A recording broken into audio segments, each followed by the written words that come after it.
Hey guys, welcome back to the channel. Fabrizio Romano here, as always, to keep you posted on the transfer market. Today, guys, several updates to give you. We have to talk about several topics, midfielders, defenders, talents, and more. Let's jump into it.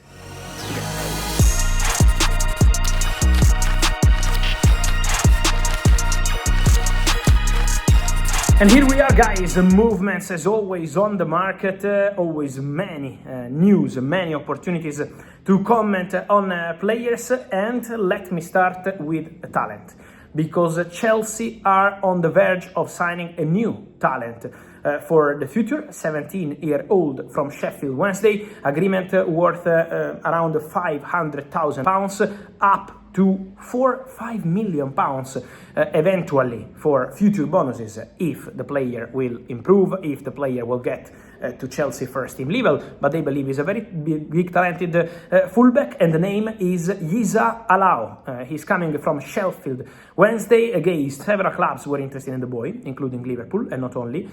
Many clubs calling, many clubs trying to enter the deal, but Chelsea have been able to reach an agreement on player and club side, so just waiting for the next formal steps, and then Yisa Alao will be the next talent joining Chelsea for the future. Then, of course, we will see the development of the player, we will see where it's gonna go next, but Chelsea keep working on talents. We saw what happened also with the Inner Donetsk and more in the recent months. I've been telling you many stories on Chelsea talents. As always, Yisa Alao will be the next one. Completely different situation, the one of Jacquet.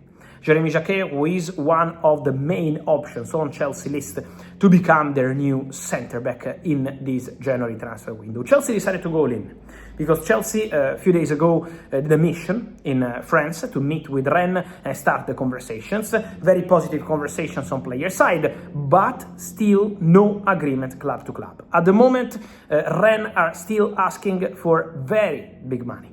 And so at this stage, there is no agreement done or closed club to club. The conversation is ongoing, but it's complicated at this stage, because Chelsea wanted to invest something around 40-45 million euros plus add-ons, but Rennes insists on a club record sale, even more than a club record sale, because their record is around 64 million euros with Jeremy Doku sold to Manchester City. They want around 65, closer to 70 million euros package. And at the moment, as you can see, there is a big difference between what Chelsea are offering and what Rennes are asking. So the conversation is still ongoing, but difficult. At the moment, still no agreement club to club. Let's see what's going to happen, because obviously Chelsea have several opportunities. They have a short list of names for the centre-back position. Jeremy Jacquet is the priority. Again, positive talks on player side, but club to club not yet. Then they have the possibility also eventually to recall players. Anselmino at Borussia Dortmund, Sarr at Strasbourg. So they have several options of talented centre-backs who are doing very well around, and so it's on Chelsea to decide what they want to do next for the centre-back position. For sure, in the next days, also based on what happens with Jeremy Jacquet, we see what's going to happen.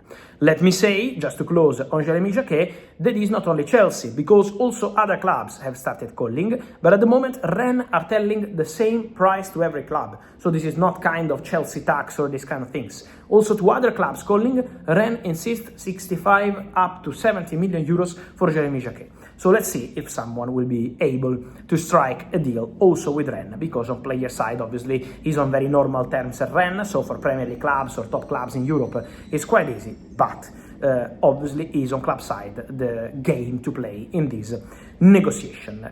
More to say on Premier League clubs.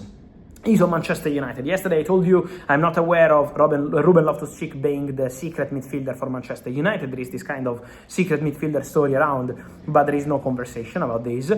Many questions also on more midfielders. One player that's been offered to Manchester United is Wilfred Ndidi, former Leicester City midfielder now playing in Turkey, who's been offered to Manchester United as an opportunity for this January transfer window for the midfield.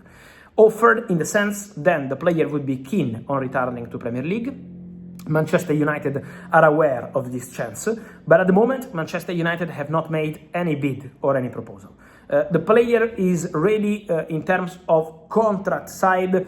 even to accept eventually what could take to go back to Premier League, obviously at important level. So let's see what's going to happen in this kind of conversation, because at the moment the player has been offered to United. As of today, on Thursday, still no Man United making any sort of progress in the sense of advancing in conversations to sign the player or send an official bid. Man United didn't do anything at this stage, but again, Ndidi is offering himself.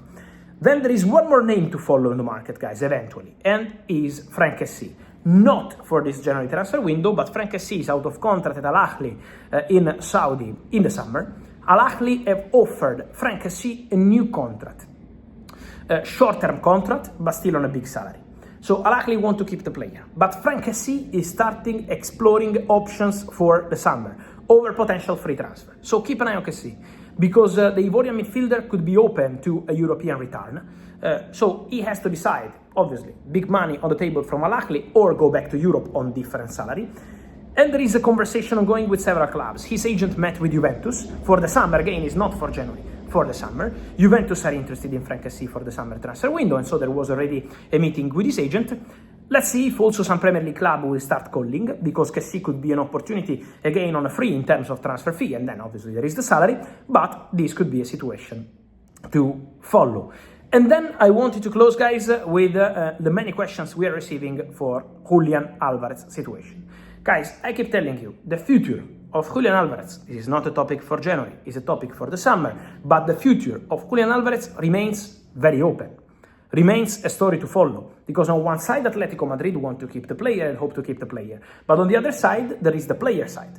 There is the player, his agent, and obviously Julián Álvarez keeps his options open ahead of the summer. It's too early to mention clubs, because there will be many clubs interested in Julián Álvarez, eventually, if he can leave Atlético Madrid. But at this stage, the player is keeping his options open. Atlético want to keep Julián, but obviously the conversation with Julián will be important to understand if he can really stay or maybe he has to leave in the summer. So let's follow that situation. I keep telling you, since October, November, December, Julián at the moment is keeping all his options open for the future. So let's see how the conversation with Atlético Madrid will be. It's too early to start saying he will go to this club, he will go to the other club, because at the moment there is nothing concrete, nothing advanced. There are many calls from top clubs, that's for sure. Julián is one of the most wanted strikers around Europe. But in terms of calls, of meetings, it's not just one club. Many rumors on Barcelona and more. Barcelona for sure, but it's not only Barcelona. There are several clubs calling for Julián Álvarez, eventually. So this depends on what Atlético and Julián will decide in the next months. It's not a topic for now. Nothing will be decided in January, I think not even in February, so it's going to take some time, and we will know more. Your thoughts on all these stories from Chelsea talents, and then Jacquet story, Franck Kessie, I think a very interesting one. Which club should be all over this? And then Ndidi to Man United, you want him or not? And then Julián Álvarez, what should be his future? Which club? Atlético staying or maybe a new chapter? Your opinion, guys. Hit in comments, like this video, turn on the notification bell, subscribe to the channel. See you soon. Ciao.